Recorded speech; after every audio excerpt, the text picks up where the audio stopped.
நல்லா சொல்லு நல்லா கூவி நல்லா சத்தமா. சீரகம் வெள்ள பூண்டியா? சீரகம் வெள்ள பூண்டு பழைய வியாபாரம் பார்த்தேன். பழைய வியாபாரமா? பழ வியாபாரமா? பழைய வியாபாரம் பார்த்தேன். சரி, பழைய வியாபாரம் பார்த்தா ஒண்ணு வியாபாரம் ஓடலங்க. நானே பார்த்து என்னையா சீரகம் வெள்ள பூண்டு நட்டமா போதா? இல்லையா, ஆடு மேல ஆடி ஆயிடுச்சு, மாடு மேல மாறி ஆயிடுச்சு.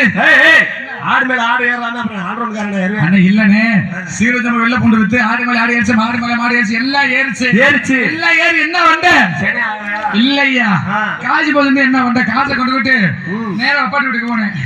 இங்கதான் போவேன் எனக்கு தெரியும். நம்ம கொண்டாட்டிங்க கண்டனே பெருங்கண்டா அட்டியாடப்பா அப்பாட்டி வீட்டுக்கு போனேன்.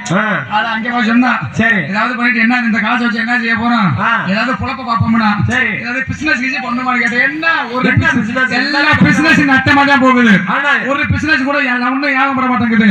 அதனால வேற ஏதாவது வியாபாரம் பாப்பன்னு பார்த்தேன். இல்ல வியாபாரம் ஒண்ணும் சரியில்லை. இப்பதான் மழை எப்ப மழை பெய்ய மாட்டேங்குது. இப்ப மழை பெய்ய மழை பெஞ்சிட்டு இருக்குது, பருவமழை மாறி போச்சு, மழை பெஞ்சிட்டு இருக்குது. ஏதாவது ரெண்டு மாடு வாங்கிட்டு வான்னு சொன்னா எதுக்கு? ரெண்டு உழவு ஓட்டி போச்சுக்கலாம் ஐயா.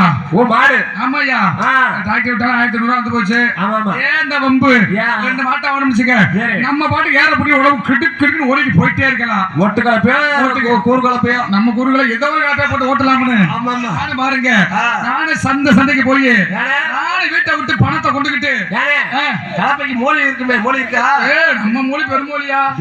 நம்ம மூலி பெருமூலி வியாபாரம் பாருங்க. நானும் மாடு வாங்கலான்ட்டு வீட்டை விட்டு வந்தேன். அப்பாட்டி சொன்னா என்ன ஒரே வார்த்தை சொன்னா, என்னன்னு வீட்டை விட்டு போறது போறேன், மாடு வாங்க போறது போறேன், ரெண்டு குஞ்சு வாங்கிட்டு வான்னு சொன்னா. குஞ்சு எதுக்குன்னு? அட கோழி குஞ்சுங்க. சரி ஆமா.